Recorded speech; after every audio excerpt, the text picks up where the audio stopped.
magic, right?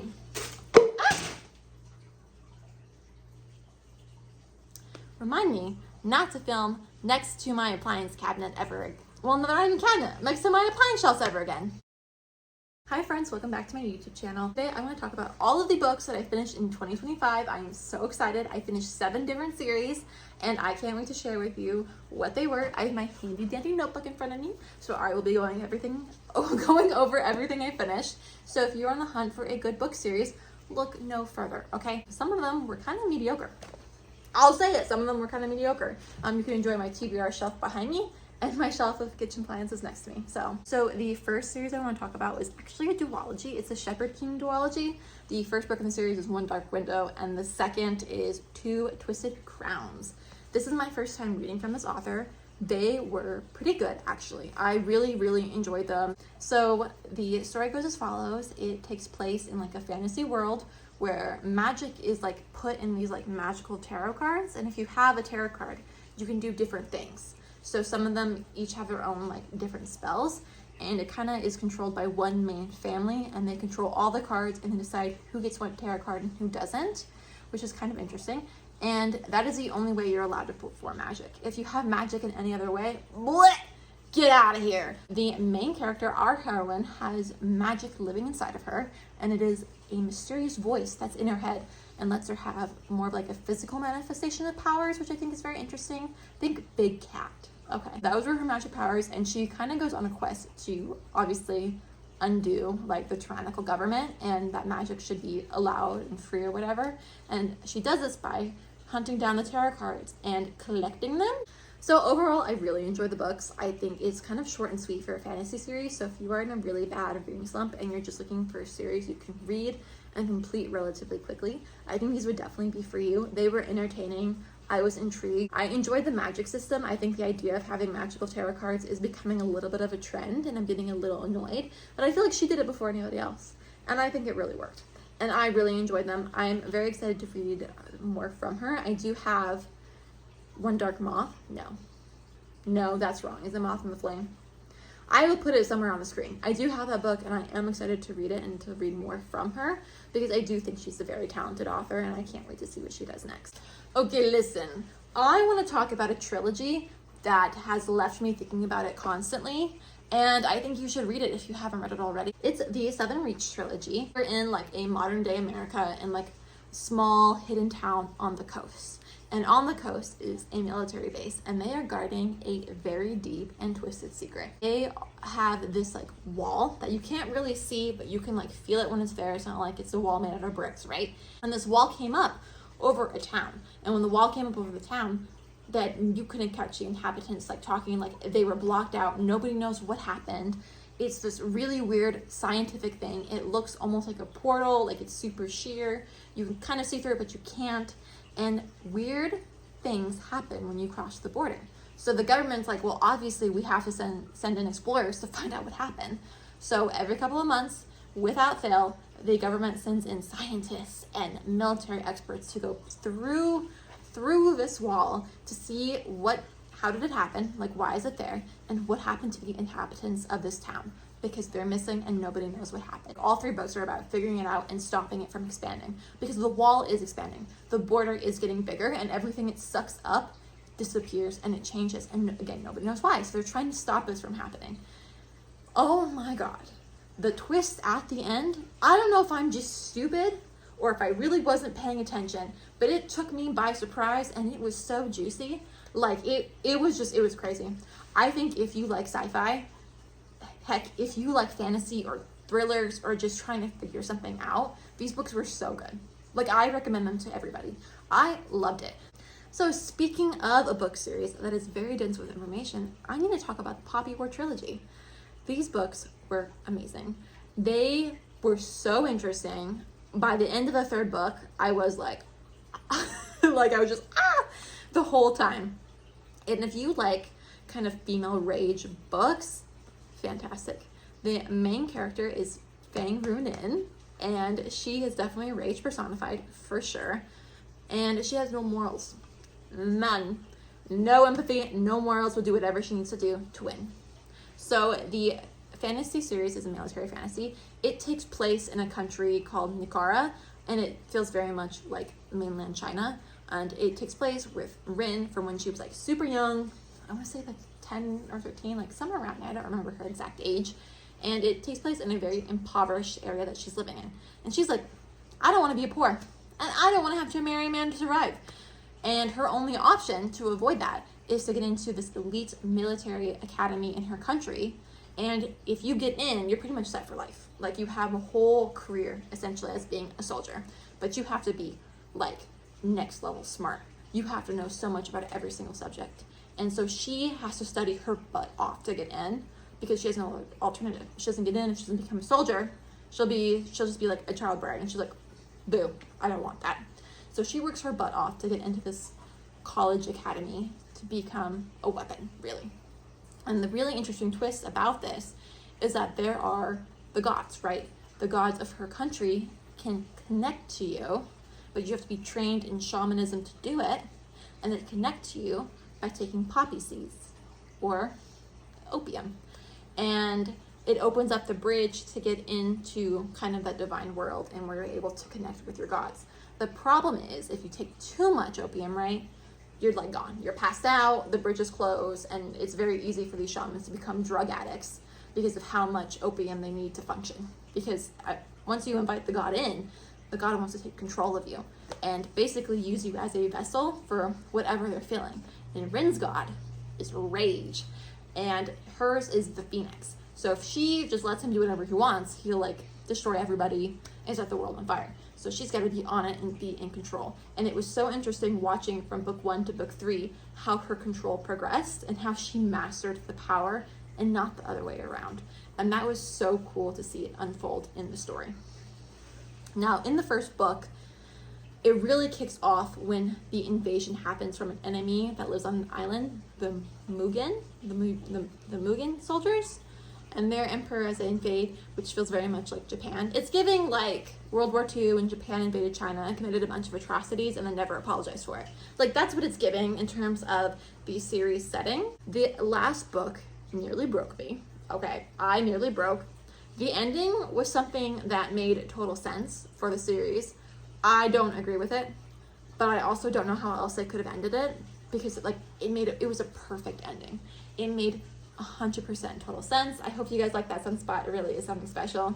It made total sense. So even though I didn't love it, it was the perfect end of that trilogy. It was chef's kiss. I think if you are a fantasy nerd, you need to read these. So one fantasy series that I read this year was Heartless Hunter and Merple Witch. I forget what the series is called, but I'll put the covers on the screen. This is a young adult fantasy romance, like duology. They were very good at getting me out of my reading slump. I will give them that. They absolutely did that. I think I am at a point in my life where I don't love young adult books. So either I love them when I read them, or I'm kind of like, meh, you know, like they're not bad, they're not good, they're just meh. And that's kind of how I felt about these two books. I thought the first book was fantastic.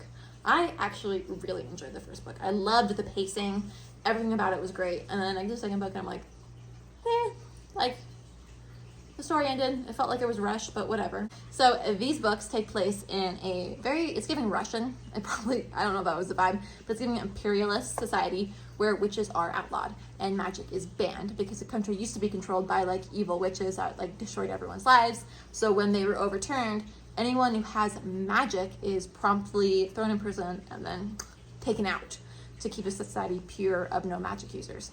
So our heroine is trying to free as many witches as she can to keep them from going down like a terrible fate, while also hiding that she has magic powers as well. Because if she's caught, then obviously her game is done. And of course, she falls in love with one of the biggest leaders and captains of the people who hunt witches.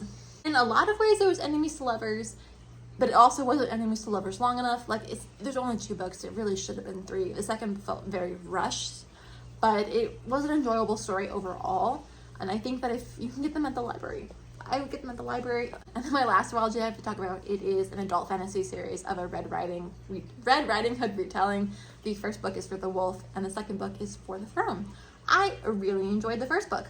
So it is in this fantasy world where it has this like kind of kingdom set in the mountains, and then next to the mountains is this like haunted forest where magic lives. And for hundreds of years, people would go to this forest and make a bargain with the magic to have either magic themselves or to save a loved one or to have a great future, stuff like that. They can make a bargain.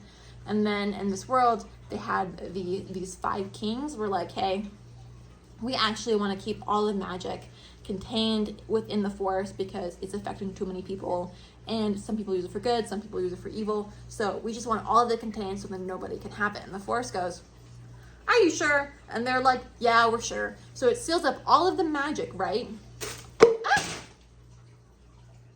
Where was I? So the kings were like, yeah, seal the magic away, we're good, babe. So they seal it away, and at the same time that they're sealing the magic away, a man and a woman come up and make a sort of last-ditch effort with the magical forest to protect their relationship and their marriage, because one of the kings wants to marry the woman, and she's like, nah, fam, I like this random guy that I met instead. So when the magic gets sealed away, these 2 couple become the guardians of the forest, and their job is to protect it and keep the magic and safe and to keep magic from seeping into the real world. Fast forward, the kings are like, wait, I actually want magic back. How dare you keep the magic for me? So they go to the forest and like, forest, give me back the magic. And the forest is like, no. The couple, the woman dies, and because of that, the guy is like, okay, well, I need a counterpart to rule the forest or whatever. It starts off with the second daughter going to the forest and basically like, okay, this is my role now. I need to protect the forest. And her sister's left to rule the country, and her sister's like, actually, no. I know you better than you do, and you want to be here with me, even though you're telling me you're okay with going to the forest. I think you're not. So that's kind of how the story is set up. It's set up with the intent of taking the magic down from the beginning. So one book primarily focuses on the sister in the forest, learning more about magic, learning more about the forest, and setting up the magical system. And the second book is more about kind of like the resolution, if you will, like fixing everything from the first book. I will say these books weren't bad. They weren't my favorite. I would absolutely read more from this author again. I just feel like, again, the issue is that it was 2 books. I think it should have been a trilogy. And I also just didn't like the other sister. Like, the second sister that went to the forest, I really enjoyed reading everything from her perspective. And the other sister, I was kind of like, pass. Like, I just really wasn't interested in her storyline at all. And you just kind of, I feel like when you have a book that has multiple perspectives, you have to enjoy all of them to really enjoy the book series. So if you just really don't like one, I think it kind of tanks the whole series. So for me, these were very meh. So then that brings me to another fantasy trilogy that I fear falls into the trap of the first book being fantastic, and then it kind of... Trilogy is Daughter of No Worlds, the first book being Daughter of No Worlds, the second Children of Fallen Gods, and the third Mother of Death and Dawn. These were so cool in theory. The main character is a slave on a like rich, it's giving Roman Empire kind of society. So she's a slave trapped in there, but she has magic. And her magic is very strong in illusions. And so she's been waiting for the day that she has enough money to escape her slave master and to kind of go run off into this island where she can learn more about her magic and kind of be free from the system, so that once she has her magic under control, she can go back and free the other slaves that are trapped under this oppressive empire. The first book was very strong. The second book was also pretty good. I really enjoyed it, and the third book was like, meh. It introduced more perspectives, and again, I don't like the perspective, and I don't like that character. It just drags the book down for me, and that's just kind of how I felt about this trilogy. It is available on Kindle Unlimited, so if you are looking for it, I think that is a bargain. But they are being reprinted now in a new hardcover, and the hardcovers are so pretty. They are so pretty. I fear I do want them, even though I didn't love the series. And then last but not least were the Amazon Prime like Kindle Unlimited book collab with like 6 different authors. It was the Scared Sexy collection, I believe, that came out during Halloween. And around October. It took me months to get through all of these. I'm not gonna lie to you, it took me months to get through all of them. And they were but they were all focused on like different monsters and stuff. And I do love when these collections come out, because then you can kind of find out about other authors you didn't know existed, because you only recognize like 1 or 2 authors in that series, which was really fun. My favorite was the one written by Ali Hazelwood, which is about a vampire who's been on the run her whole life from vampire hunters, except the hunter is secretly in love with her and has been obsessed with her for years and years and years, and she had no clue that he wasn't hunting her the whole time. And it was just a super cute novella. I really liked that one. but all of them are really cute. Like, I think all of them are really fun. If you're trying to reach a book goal, like your reading goal by the end of the year, and you need something super short, I think any one of these would be fantastic for you. Like, they were just, I think, really fun. I think my least favorite, actually, out of all of these was The Falling by Christina Lauren. I really did not like that one. It was very, like, the man was coming off very, like, I'm not like other men. I'm good, and I don't see you as an object. I see you as a woman and a person. Like, that's just how it was. And I just thought that was kind of annoying. And it felt like I was being mansplained to almost in a, like, romance novella. It was weird. I don't know. That was my least favorite one. But all the other ones were great. I thought they were pretty solid. So anyways, that's it for every book series I finished this year in 2025. I am very much looking forward to finishing more book series in 2026. Fingers crossed I'm actually able to do it. I'm in a very bad reading slump, so we'll see how many I actually complete. But overall, I am satisfied with the 7 that I finished. Anyways, yeah, that's it for me. First video in a very long time. Very long time. And I will see you next time. Bye!